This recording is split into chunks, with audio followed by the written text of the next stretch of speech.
Abramovich, Roman Abramovich, Roman Abramovich, Roman Abramovich, Roman Abramovich.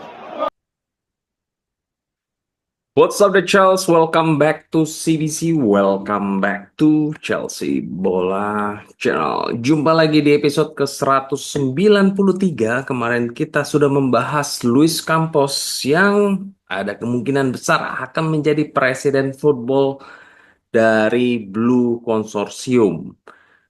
Baik Chelsea, tentu saja dengan sister company-nya yaitu Strasbourg ya. Dan juga kita sudah membahas Enzo Maresca yang berada di dalam bawah tekanan atau under pressure untuk mencapai 4 besar di musim ini. So, buat teman-teman yang ketinggalan dapat langsung klik tombol di atas. Oke, jadi di episode kali ini kita akan membahas update news seputar Chelsea. Namun seperti biasa sebelum lanjut, pastikan teman-teman sudah mengklik like. Dan buat yang pertama kali menonton channel CBC ini dapat langsung klik tombol subscribe. Oke, without further ado, let's get started guys. Ya, kemarin kita sudah membahas pelatih dan saat ini kita one step ahead yaitu ke owners. Dan Todd Boehly 2 hari lalu itu menjadi pembicara di salah satu event Business of Football Summit. Dikutip langsung kita masuk dari Miguel Denali. Todd berkata, mungkin saya datang dengan ide di mana setiap tahun Anda di Premier League, Anda akan mendapat bagian. Jadi, jika Anda terdegradasi, Anda masih menjadi bagian dari Premier League dengan tetap mendapat bagian.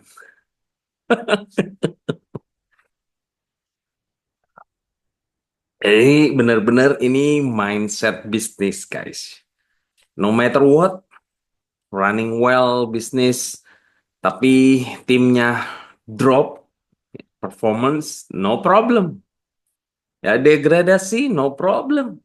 We still got share atau kita tetap dapat bagian di Premier League karena kita pernah menjadi bagian dari Premier League. Jadi meskipun kita terdegradasi, ya uang itu tetap datang, saham itu tetap datang karena kita pernah menjadi bagian dari Premier League. Semacam kayak kita menjalankan suatu bisnis di dalam pembelian pemain, penjualan pemain ya. Setelah itu performance dari tim intinya tidak perform dengan baik. Dan tidak lama itu akan semakin drop hingga degradasi ya. Tapi sebenarnya secara finansial mereka ini baik atau surplus. Tapi karena tidak performs ya terdegradasi. Tapi intinya tidak ada perlu khawatir karena meskipun kita terdegradasi kita tetap dapat profit. Ya inilah mindset yang kita bisa bilang ini adalah pure business, no passion di dalam football guys ya. Next pernyataan kontroversial lainnya ya dari Ben Jacobs, kita lihat kutipannya top mengenai dinamika yang terjadi di Chelsea owners. Satu hal yang saya pelajari tentang media pers Inggris adalah mereka terlalu membesar-besarkan dan meninggalkan sesuatu begitu saja. Saya tidak akan berkomentar. Kami telah menyetujui strategi dan jalan ke depan atas hal-hal yang akan dilakukan. Jadi saya tidak melihat lagi kaca spion alias melihat ke belakang. Ya, sudah bisa kita tebak ini adalah mengarah ke beberapa kali CBC juga sampaikan ya, civil war dalam artian perang sipil antara Eghbali maupun Todd Boehly yang tentu saja itu tidak berlangsung secara terang-terangan atau bisa kita katakan itu adalah perang dingin ya guys. Jadi ini memang strategi baik Todd Boehly maupun Eghbali di dalam dia bermain catur untuk mendapatkan kekuasaan atau Game of Thrones. Jadi ini yang memang kita patut waspadai di dalam satu klub itu mempunyai konsorsium atau beberapa bagian dalam kepemilikan ya, owners. Dan di mana hal ini dapat menimbulkan perpecahan karena mereka mempunyai egoisme dan juga idealisme masing-masing dari owners konsorsium tersebut. Ya, makanya CBC kurang begitu oke, ya kurang begitu yakin pada saat diakuisisi oleh Blue Consortium. Karena kita sudah merasakan bagaimana kita ini dihandle oleh satu owner saja, yaitu Roman Abramovich, dan sebelum Roman itu ada Ken Bates, di mana Ken Bates ini juga kepemilikannya itu adalah sebagian besar itu dikuasai share-nya oleh Ken Bates, dan juga sepanjang dia memimpin itu di tahun 90-an, Ken Bates telah mempersembahkan juga banyak piala baik FA, Winners, dan juga Piala Super Eropa dan Piala Liga. That's why CBC melihat bila dibandingkan owner saat ini dengan owner tahun 90-an sebelum Roman Abramovich, itu prestasinya justru lebih banyak si Ken Bates ya. Jadi benar-benar owners era sekarang 3 tahun, 0 trofi guys. Dan juga 6 manajer.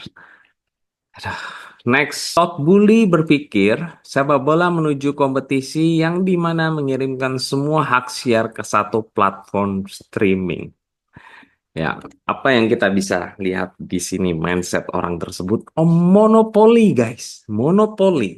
Ya, kita bisa lihat saja kalau kita dulu masih ingat di dalam pikiran kita itu berlomba-lomba orang masuk untuk mendapatkan eh, elektronik fintech ya atau financial teknologi, di mana dulu itu masih ada banyak hal ya di bidang transportasi Grab, kemudian Gojek, terus ada juga Uber ya, satu lagi apa saya lupa. Jadi itu berlomba-lomba guys, dan di sini caranya mereka menghambur-hamburkan uang, dan yang tidak kuat akan menyingkir, dan yang kuat itu akan menguasai pasar. Dan ini yang kita bisa katakan monopoli monopoli mindset. Jadi pada saat tinggal dua, yaitu Grab dan Gojek yang memegang share terbesar dari user, mereka akan dapat dengan mudah mengontrol harga pasar ya, karena saingan mereka cuma satu, ya kan? Inilah kalau yang kita bisa bilang katakan yang coba diterapkan oleh Todd Boehly dengan memberikan hak siarnya kepada satu ya, pemegang hak siar, sehingga satu pemegang hak siar itu memonopoli. Kalau kamu harganya sekian, kalau yang nggak mau ya sudah, tanpa hak siar sama sekali ya. Ini cukup mengkhawatirkan ya. Dalam segi bisnis itu bagus, itu bisa dikatakan kapitalis, tapi dalam kita sebagai supporter, apalagi di across the universe ya, bukan world lagi, ya ini sangat-sangat merugikan guys ya. Next, Todd Boehly terhadap kritik para fans Chelsea. Itu hal yang biasa, di mana kenyataannya Anda belajar bahwa Anda tidak dapat membuat semua orang bahagia sepanjang waktu. Kebebasan akan muncul dari situ. Next, banyak kesalahpahaman itu adalah saat kita berpikir tentang mengukur kesuksesan dalam tahunan. Anda harus berpikir untuk keduanya, baik jangka pendek ataupun jangka panjang. Kita hanya fokus pada kombinasi keduanya dan mencari jalan terbaik untuk mengeksekusinya. Itu adalah langkah keseimbangan. Next, tren saat ini adalah kita mengarah ke tujuan yang benar, dan itu menjadi hal yang terpenting. 3 tahun tanpa trofi, dan saat ini kita ada di peringkat kelima dan sudah 6 manajer, dan kita sedang berada di jalan yang benar. Are you kidding me, Todd Bully? Jadi sangat-sangat heran suatu owner melihat ada demonstrasi yang selama 2 tahun terakhir dia tidak pernah lihat dan saat ini dia melihat dan dia menganggap itu hal yang biasa dan dia merasa kita ini di jalan yang benar dan kita harus memikirkan jangka pendek dan jangka panjang. Oke, jangka panjang kita tidak pernah tahu ya investasi-investasi. Tapi Anda ngomong jangka pendek, are you serious? Jangka pendek 3 tahun tanpa trofi, kita tidak punya striker, kita tidak punya goalkeeper yang elit, kita tidak punya center back elit, dan kita sudah menghabiskan 1,5 miliar pound sterling. Are you serious? Talking about jangka pendek kita running well, we going to the right direction, kita sudah berada di jalur yang benar. Oh my God. Ya, this is the truth. The Chelsea, it's running, guys. And we really, really in the mud. Di bawah owner ini kita seperti itu. Oke, next.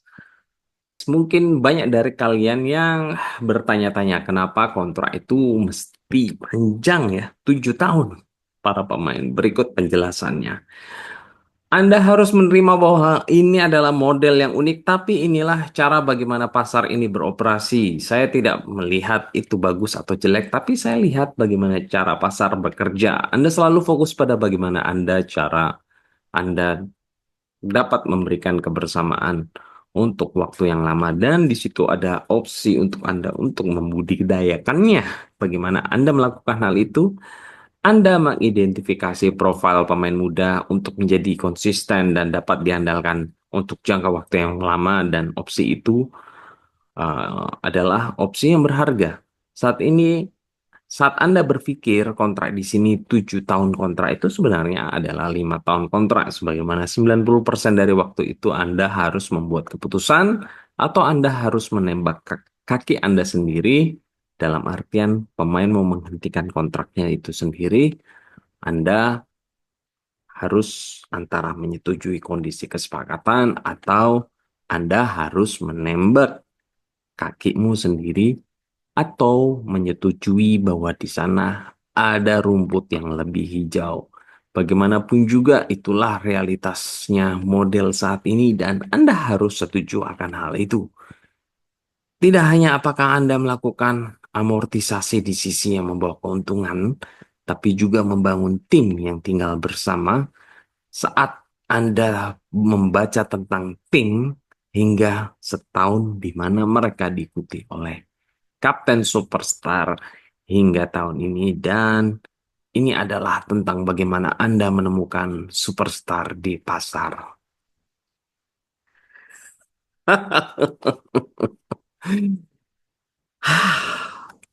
My God. Jadi itulah ya di balik kenapa dia memberikan kontrak 7 tahun, karena dia mau memberikan waktu kepada pemain-pemain muda ini masa di dalam mereka itu kebersamaan, dan juga mereka memberikan waktu untuk dapat dilihat mana ini yang kira-kira menjadi superstar ya dari sekian banyak skuad talenta muda yang mereka kumpulkan. Intinya balik lagi ya.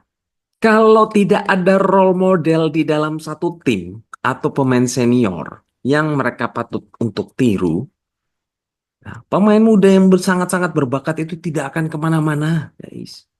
Trust me, it didn't work. Kita bisa lihat ya, kita punya Wesley Fofana, Levi Colwill, dan juga Tosin, Badiashile, Disasi. Ya, tanpa Thiago Silva,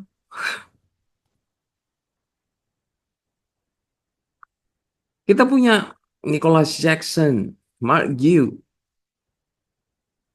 di striker. Dia ada lagi sudah. Coba di situ ada Victor Osimhen.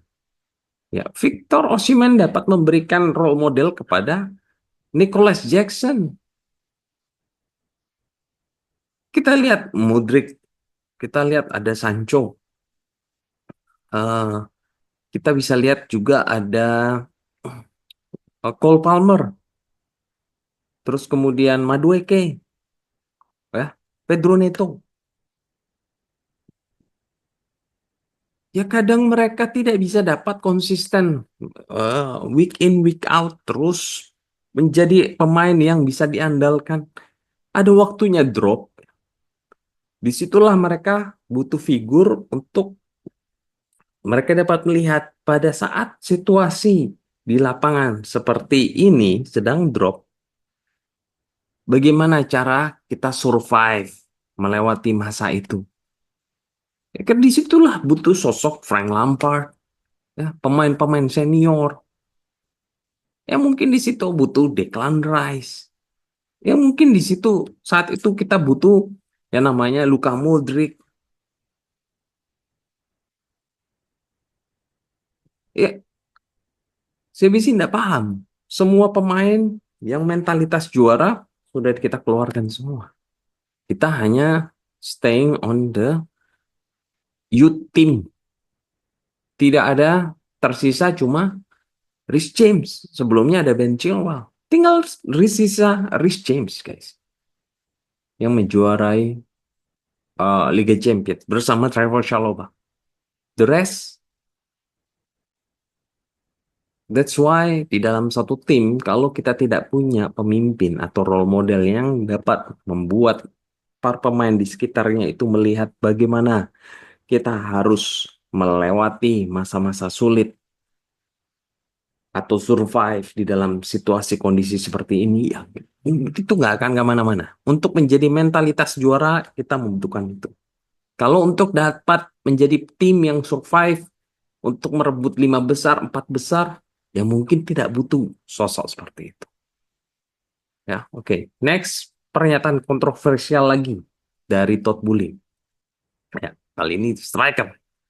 Strikers adalah sulit untuk ditemukan. Anda tidak bisa pergi ke toko kelontong dan berkata, saya akan membeli seorang striker. Itu adalah kelengkapan skill yang luar biasa dan Anda harus mempunyai mentalitas yang bagus.